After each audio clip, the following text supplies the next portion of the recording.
अस्सलाम वालेकुम। उम्मीद करता हूँ तमाम दोस्त खैरियत से होंगे। आज की इस बेहतरीन वीडियो में मैं आपको खुशामदीद कहता हूँ।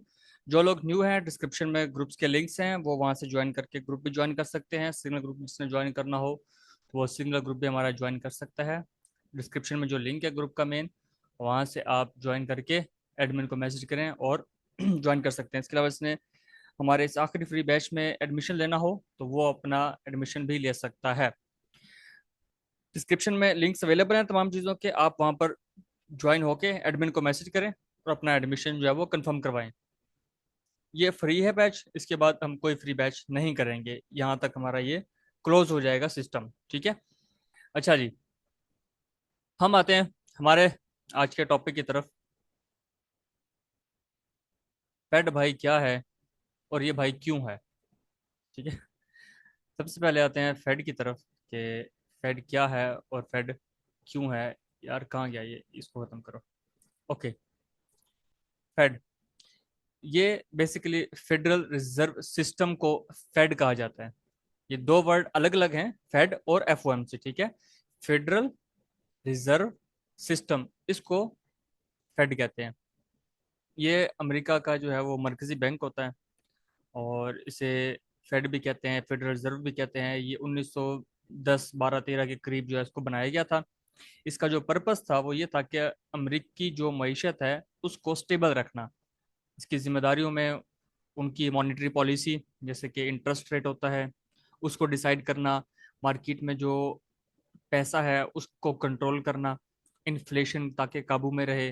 ठीक है। बैंकों की निगरानी, उनकी रूल्स एंड रेगुलेशन पर उन चेक बैलेंस रखना कि वो अपने जो कवानीन है उनके मुताबिक काम कर रहे हैं। ठीक है। जो कस्टमर्स होते हैं उनको जो डिपॉजिट्स पड़े होते हैं उनको सेफ रखना, जैसे हमारे डिपॉजिट्स हमारे बैंकों में सेफ हैं, ये जिम्मेदारी हमारे स्टेट बैंक ऑफ पाकिस्तान की है। ठीक है। Financial stability, payment system, even मईशत की तरक्की को जो सपोर्ट करना होता है। रोजगार में एक, रोजगार और मईशत दो अलग अलग चीजें होती हैं, इसके अंदर एक बैलेंस जो है ना उसको मेंटेन करना होता है। ये फेड का काम होता है, ये वो डिसाइड करता है। ठीक है। इसके ऊपर गवर्नमेंट कुछ नहीं कर सकती, गवर्नमेंट का काम इसके अंदर दखल अंदाजी नहीं करना होता, ये बनाया गवर्नमेंट ने ही है। ठीक है। फेड के जो डिसीजंस होते हैं, ठीक है, इसमें आप ये देखें ना कि इसकी वेबसाइट ओपन करके federalreserve.gov, तो आप यहाँ से about Fed, structure, explain, board members इसके देखेंगे कि कौन कौन से हैं, सबके नाम लिखे हुए हैं। और बाकी इनके जो 12 ये बैंक्स हैं इनके नाम भी हैं। और इनकी जो पुरानी डेट्स में जो स्टेटमेंट्स आई हुई हैं वो भी यहाँ पर अवेलेबल होंगी, आपको मिल जाएंगे। आप इसको तसल्ली से इस तरीके से देख सकते हैं कि ये क्या क्या काम करते हैं, जिसको शौक हो इस चीज़ का कि हाँ यार मैं इसको समझूं कि ये क्या करता है, इसका असर क्या होता है। मैं दो तीन बातें ऐसी बताऊंगा जो शायद आपको समझ आएंगी कि हाँ ये किस तरीके से मार्केट काम कर रही है आज भी। जो अगर हम गोल्ड देख रहे हैं अपने इतने हाई पे पहुंचने के बाद, तकरीबन ऑलमोस्ट कुछ 40-50 डॉलर के करीब आज नीचे आ गया है, तकरीबन 30 डॉलर तो हो चुका है। ये आज ही क्यों आया? आज तो एफओएमसी का डाटा आना है, ट्रेडर्स को तो साइड पे रहना चाहिए, तो ये क्यों आ गया? वो ट्रेडर्स जो इतने दिनों से बेट लगा रहे थे कि अब पावर रेट कट करेगा और वो बाय में बैठना शुरू हो गए, उसके साथ कुछ और स्मार्ट प्लेयर्स भी बाय में बैठना शुरू हो गए। उन्होंने पहले भी अपना प्रॉफिट क्लेम किया, अब जाकर उन्होंने मजीद अपना प्रॉफिट आज क्लेम कर लिया है, अब वो बैठ गए हैं। अब वो क्या करेंगे ये मैं आपको आगे चल के बताता हूँ कि वो क्यों ये काम कर रहे हैं। ठीक है। बाकी फेड का जो डिसीजन होता है, ठीक है, इसका जो असर है वो बाकी करेंसीज और बाकी मुल्कों पर भी पड़ता है। वो कैसे पड़ता है थोड़ा सा मैं समझाने की कोशिश करता हूँ, शायद आपको ये समझ आ जाए। ठीक है। जब फेड अपना इंटरेस्ट रेट बढ़ाता है तो सरमायाकार जो है, इन्वेस्टर, वो डॉलर में अपना सरमाया लगाते हैं, इन्वेस्ट करते हैं, जिससे क्या होगा कि जब सरमायाकार ने अपनी इन्वेस्टमेंट यूएसडी में लगाई तो डेफिनेटली यूएसडी स्ट्रांग होगा। ठीक है। तो इसके मुकाबले में अदर करेंसीज जो है वो डाउन आएंगी, जिससे जो इनकी दरामदात होती है, ठीक है, दरामदात वो भी महंगी हो जाएंगी। जब इसको इंटरेस्ट रेट को कम किया जाता है तो सरमायाकार जो है वो मार्केट्स जो ट्रेंडिंग में हो, इमर्जिंग हो, उनमें अपना पैसा लगाते हैं, जिससे ये है कि जो मुल्क की इकोनॉमी है उसको सपोर्ट मिले। ठीक है। इन्फ्लेशन और चीज़ों की कीमतें, इनके ऊपर इसका असर होता है। अब जैसे डॉलर मजबूत होगा, जैसे हम कहते हैं यूएसडी स्ट्रांग होगा, तो उसके अगेंस्ट में क्या होता है, हम देखते हैं गोल्ड डाउन, ऑयल डाउन, काफी सारे स्टॉक्स डाउन आ जाते हैं, काफी सारी करेंसीज भी इसकी जो अगेंस्ट होती हैं वो डाउन आ जाती हैं। इसी तरीके से अब बात हम करते हैं कि जी इसका असर दूसरे ममालिक पर कैसे होगा। अब इस चीज को थोड़ा सा ना डीप जाके समझिएगा कि जिन कंट्रीज ने कर्जा लिया होता है वो डॉलर में होता है। अब फेड जब इंटरेस्ट रेट बढ़ाएगा तो उनका कर्जा भी ऑटोमेटिकली बढ़ जाता है, जिसकी वजह से जो कई ममालिक हैं वो इकोनॉमिकली प्रेशर में आ जाते हैं, अंडर प्रेशर हो जाते हैं। जिस वक्त फेड अपना इंटरेस्ट रेट बढ़ाता है तो तकरीबन दुनिया भर का जो सरमाया होता है वो अमेरिका की तरफ जाता है। जब ये कम करता है इंटरेस्ट रेट को, तो जो उनका इन्वेस्टमेंट होती है वो वापस दूसरे मुल्कों में आना शुरू हो जाती है। अब ये चीज तो हो गई यहाँ तक, इसको हम थोड़ा सा आगे और समझने की कोशिश करेंगे। इवन के फेड ने जब ये किया था कोविड में, इंटरेस्ट रेट बहुत ज्यादा बढ़ा दिया, उसका क्या असर हुआ, वो क्यों बढ़ाया, क्या उसकी सोच थी, उसको भी डिस्कस करेंगे। फेड के अंदर आप यहाँ पे आते हैं तो आपको काफी चीजें नजर आएंगी, जैसे यहाँ पर ये अवेलेबल हैं। इसके 7 मेंबर्स होते हैं जो बोर्ड ऑफ गवर्नर्स के होते हैं। अब इनको अपॉइंट कौन करता है, प्रेसिडेंट अपॉइंट करता है, और इसकी जो मुद्दत होती है काम करने की वो तकरीबन 14 साल होती है। उसी तरीके से प्रेसिडेंट ने अपॉइंट किया जी फलां बंदे को हम गवर्नर्स बना रहे हैं, इसको अप्रूवल कहाँ से मिलती है, जो उनका सेनेट है वहां से मिलती है। अब आते हैं हम एफओएमसी के ऊपर। एफओएमसी एक दूसरी चीज है, वो इसी फेड का पार्ट है, वो दूसरी चीज है, उसको कहते हैं फेडरल ओपन मार्केट कमेटी। ये सबसे जो है ना स्ट्रॉन्ग कमेटी होती है इनकी, जो इंटरेस्ट रेट को डिसाइड करती है अपने वोट्स के जरिए से। इसमें टोटल 12 मेंबर्स होते हैं एफओएमसी में। अब यहाँ पे वो चीज आती है जो मैं बताना चाह रहा हूँ, 12 मेंबर्स होते हैं, 12 में से 7 मेंबर्स ये फेड ऑफ जो गवर्नर होते हैं वो होते हैं। एक इनका होता है न्यूयॉर्क का रिजर्व बैंक का प्रेसिडेंट। और बाकी 4 मेंबर्स जो है ना, ये जो बाकी 11 रह जाते हैं पीछे से एफओएमसी वाले, जो मैं आपको इधर दिखा रहा, ये इनके डिफरेंट जो है ना टर्म्स होती हैं कि यार इस बार फलां 4-5 बंदे आएंगे, इस बार फलां आएंगे, तो बारी बारी इनके जो प्रेसिडेंट्स होते हैं वो आते हैं। न्यूयॉर्क वाला तो हर बार शामिल रहता है। ठीक है, तो ये मिलकर डिसाइड करते हैं कि आगे हमें अब क्या काम करना है। इनके नाम यहाँ पर ये मेंशन है, आप देख सकते हैं, इन सब के आगे आप ये लगा देंगे federal reserve bank of Boston, federal reserve bank of New York, federal reserve bank, और जो भी नाम आगे आ रहे हैं ये लगाते जाएंगे। अब एक चीज यहाँ पे आते हैं हम फॉरेक्स फैक्ट्री में। ये यहाँ पे आपने अक्सर पढ़ा होगा एफओएमसी प्रेस कॉन्फ्रेंस के अंदर कि यार स्पीच के अंदर ना ये चीज आती है, more hawkish than expected is good for currency. More hawkish than expected, जो एक्सपेक्टेशन होती है कि यार ये हॉकिश रहेगा यार, थोड़ी बहुत सख्त बातें कहेगा, उससे ज्यादा कहता है तो बहुत अच्छा इम्पैक्ट पड़ता है करेंसी के ऊपर स्ट्रोंग होने में। अब हम इस वर्ड को समझते हैं कि हॉकिश और डोविश जो वर्ड है ये क्या है, कैसे है, और रेट कट में इसका क्या काम होता है। ठीक है, आ जा यार, इसको मैं थोड़ा सा साइड पे कर दूं। एक चीज होती है हॉकिश, दूसरा होता है डोविश। अब सिंपल अल्फाज में अगर हम इसको कहें कि इसको आप गूगल भी करें तो आपको ना इसके ट्रांसलेशन समझ आ जाएगी।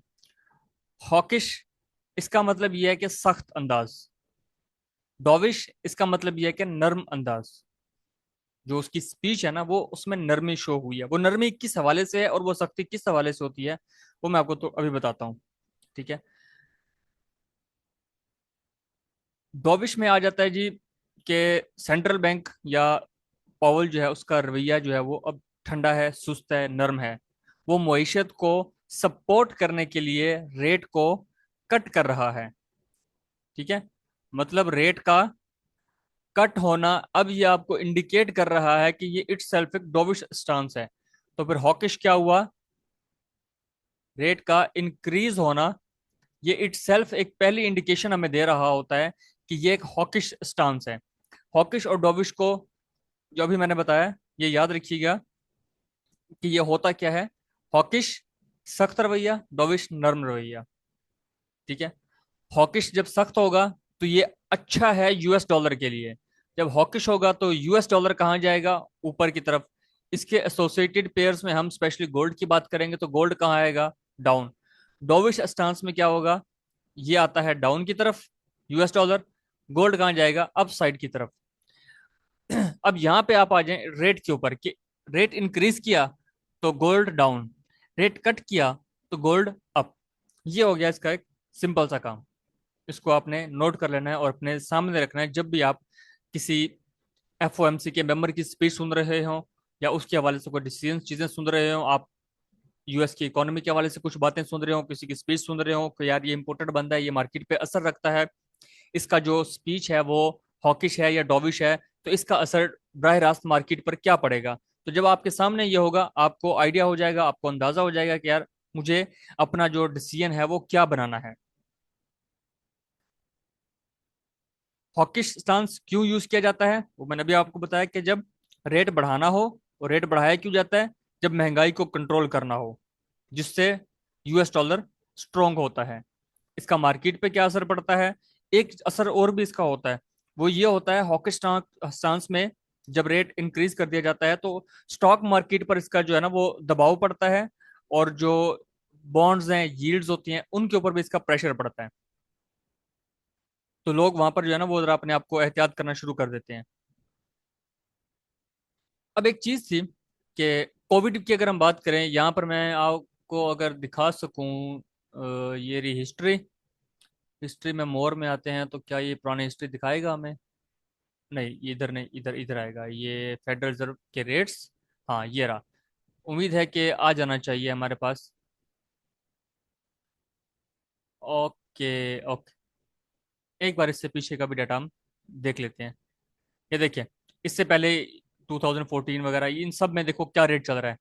अब आप बैठ के तसल्ली से सोचना कि जब 2008 का रिसेशन आया उस वक्त क्या हालात थे, रेट्स किस तरफ थे, और ये देख रहे हो उसके बाद क्या हुआ, -25% पे ये चल रहा है। देख रहे हो कब से शुरू हुआ और कब तक रहा, 16 17। उसके बाद आ गया जी ये कोविड का सीजन। कोविड आया मार्च, लॉकडाउन आया, फिर वही हो गया, डिक्रीज तक था। उसके बाद क्या हुआ, सडनली इंक्रीज होना शुरू हो गया, और कहाँ तक, 5.5 तक आ गया, 5.5 तक। उसके बाद यहाँ पे आके उसने थोड़े से कट लगाना शुरू किए। अब हुआ क्या था जब कोविड आया तो उसमें जो आप जानते हैं कि हर मुल्क की जो इकोनॉमी थी वो बहुत बुरे तरीके से ना सुस्त हो गई। हम सुस्त अल्फाज इस्तेमाल करेंगे कि ठंडी हो गई, सुस्त हो गई, या हम अगर यूं कहें कि जी कोलैप्स हो गई, तो ये कोलैप्स वाले सीन में आ जाता है लेकिन नहीं भी आता। हम ये कहेंगे यार वो सुस्त हो गई। ठीक है। तो फेड ने उस वक्त जो है वो इंटरेस्ट रेट्स जीरो कर दी। जीरो करने के बाद अब उसने किया क्या, अच्छा ये अब मैं जो बातें बता रहा हूँ ना इसको तसल्ली से सुनते जाना एक बार, उसके बाद दोबारा नोट करना है कि ये क्या मैंने कहा, उसका क्या असर कैसे हुआ। ठीक है। क्योंकि मैं अपना अपने आप को जरा कहीं ऐसे सोचों में लेके जा रहा हूँ और वो चीजें इकट्ठी करके आपको बताने की कोशिश करने वाला हूँ। 2020 में जब कोविड आया था तो अमेरिकी मईशत उससे बुरी तरह जो है वो ठंडी हो गई, सुस्त हो गई। पॉवल ने उस वक्त इंटरेस्ट रेट जीरो कर दिया, और उसके बाद उसने बड़ी ज्यादा क्वांटिटी में पैसा छापा।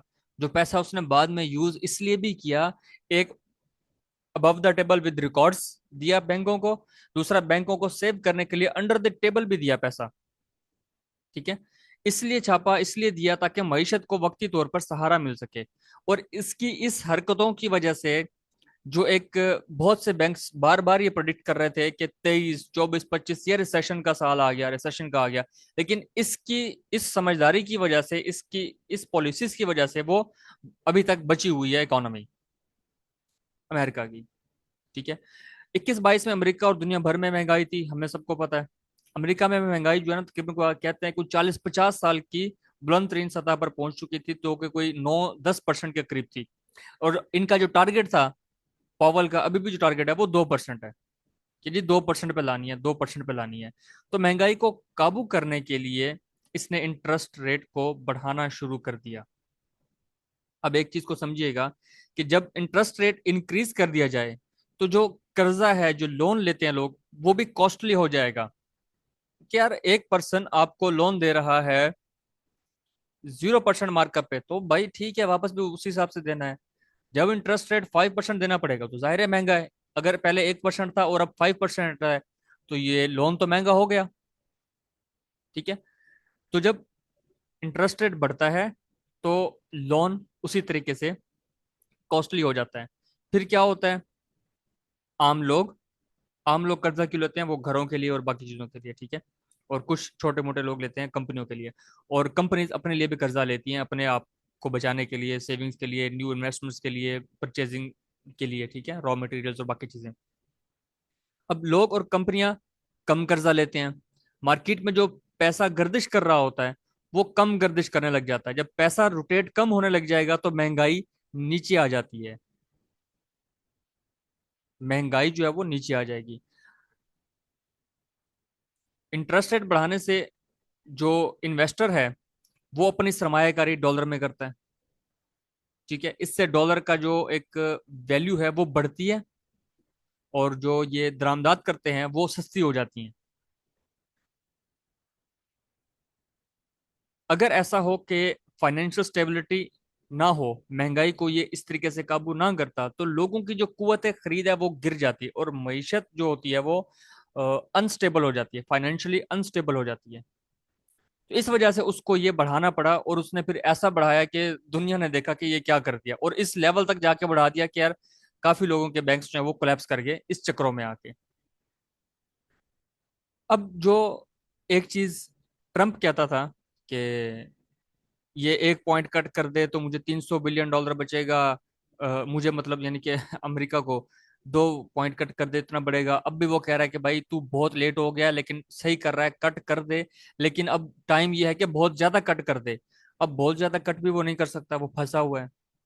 ठीक है, वो मैं आपको थोड़ा सा अभी ना जो स्टर्म्स हैं वो मेरा रहते हैं उसमें बताता हूँ मैं आपको। अभी अगर आप एग्जांपल लेते हैं, अमेरिका इस वक्त सबसे बड़ा जो है ना डेट का शिकार है, जिसपे तकरीबन कुछ 34-35 ट्रिलियन डॉलर का कर्जा है।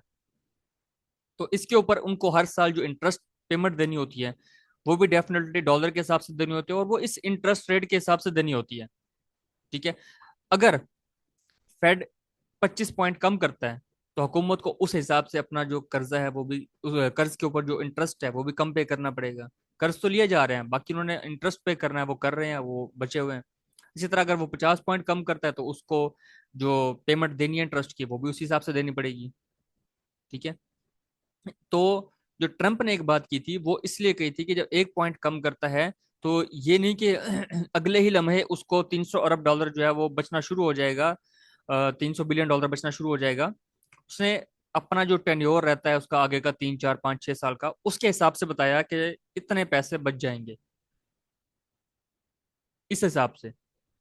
जिसको अगर हम इस तरीके से देखें कि अभी आपको एग्जाम्पल जो मैंने बताई ना, इस तरीके से आप 34 ट्रिलियन डॉलर को मल्टीप्लाई करें कि उसके ऊपर इसको इंटरेस्ट रेट पे करना है जी, इस वक्त जो चल रहा है 4.5 के हिसाब से इंटरेस्ट रेट पे करना है।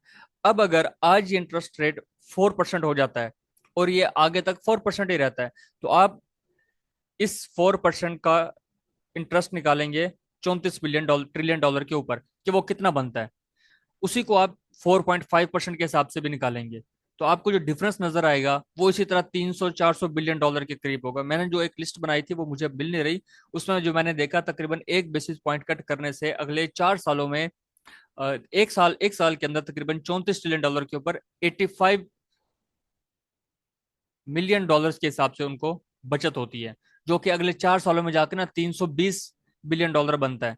जो मैंने हिसाब लगाया था, मुझे एग्जैक्ट में वो फिगर याद नहीं है, वो मुझे देखना पड़ेगा, तो मैं शेयर कर दूंगा, वरना तकरीबन इतना होता है। अब इसका फायदा मईशत को कैसे होगा? इस तरीके से होगा कि ये जो पैसा इंटरेस्ट की सूरत में हमने पे करना था, इंटरेस्ट रेट डाउन होने से अब वो पैसा हम अपने इंफ्रास्ट्रक्चर, अपनी एजुकेशन, अपने डिफेंस के ऊपर लगा सकते हैं। इस सिनेरियो में वो बंदा बात ठीक कर रहा है। अब देखना ये कि आज फेड क्या करता है, वो कम करता है या नहीं करता। ठीक है, अगर रेट कम हो जाता है तो इसका असर क्या होगा? हाउसिंग लोन इजी हो जाएगा, बिजनेस लोन इजी हो जाएगा, कार लोन इजी हो जाएगा, जो भी काम करना है इजी हो जाएगा। कंपनियां जो इन्वेस्टमेंट कर रही हैं, अब वो क्या करेंगी? ज्यादा खर्च करेंगी। जब इंटरेस्ट रेट कम होगा, स्टॉक मार्केट भी तेज हो जाएगी, हुकूमत अपने कर्जे से बचना शुरू हो जाएगी। इससे रोजगार में इजाफा होगा। कैसे होगा? जब आपको इंटरेस्ट रेट, आज अगर आपको 4% भरना है, कल को ये इंटरेस्ट रेट कम होकर 2% हो जाता है, तो आप तो और कर्जा लेंगे, आप और बिजनेस स्टार्ट करेंगे, जिससे क्या होगा? नौकरियां ओपन होंगी, लोगों को रोजगार मिलेगा। जो अनएम्प्लॉयमेंट क्लेम हमने पिछले हफ्ते देखा, इतना सारा बढ़ गया था, 260 समथिंग के करीब हो गया था कि अनएम्प्लॉयमेंट क्लेम ले रहे हैं। उसके अलावा जो न्यू एनएफपी में हमने देखा कि वो 22-23 हजार पे आ गया, जॉब्स का डाटा। वो दूसरा जो इससे पहले हुकूमत थी इनकी, ये जो पिछली हुकूमत थी यूएस वालों की, इसकी क्या कहते हैं यार, बंदे का नाम मैं भूल गया, जो भी था, उसने 1 मिलियन फेक जॉब्स का डाटा डाला। ठीक है, वो जो खसारे हुए उसके, वो बचना शुरू हो जाएंगे। जब लोगों को नौकरियां मिलना शुरू होंगी, रेट कम होगा, तो कंपनियां भी कहेंगी रेट, इंटरेस्ट रेट कम है, कर्जा ले लो और नई कंपनी को बना दो या अपने बिजनेस को एक्सपेंड कर दो, लोगों को रोजगार दो। तो जब रोजगार होगा तो मईशत वापस अपनी तरक्की की राह पर आना शुरू हो जाती है। अभी हम जो एक चीज नोट करना चाह रहे हैं कि अब इस वक्त अगर ये रेट कट करता है, ठीक है, तो उसका असर क्या होगा, और इसको करना चाहिए या नहीं करना चाहिए, इससे क्या असर होगा हमारी मार्केट पे, कि हम जो फॉरेक्स में अब ट्रेड कर रहे हैं उसके हिसाब से क्या चलेगा। ठीक है, उसको हम थोड़ा सा अपना देखना शुरू करते हैं कि यार वो क्या होगा। एक चीज जो हमने इस वक्त देख ली कि रेट कट करना मतलब डोविश स्टांस है, जिससे क्या होगा? डॉलर डाउन आएगा, गोल्ड अप जाएगा। अब लास्ट टाइम भी मैंने जो चीज बनाई थी आपके साथ शेयर की थी कि मार्केट किस तरीके से बुलिश मोमेंटम में और वो मजीद ऊपर जा रही है अपने टारगेट्स को अचीव करते हुए। इस दौरान जो एक टारगेट बनाया था वो दूसरे चार्ट पे लगाया, वो इस वक्त ओपन नहीं हो रहा, तो तकरीबन ऑलमोस्ट यहाँ कहीं जाके बनता था। अभी हमने जो देखा कि यार ये ट्रेडर्स ने अपना पैसा निकाल के दोबारा वो बैठने की कोशिश कर रहे हैं, तो इंटरेस्ट रेट अनाउंस होते ही हमें पता लगेगा कि क्या होता है।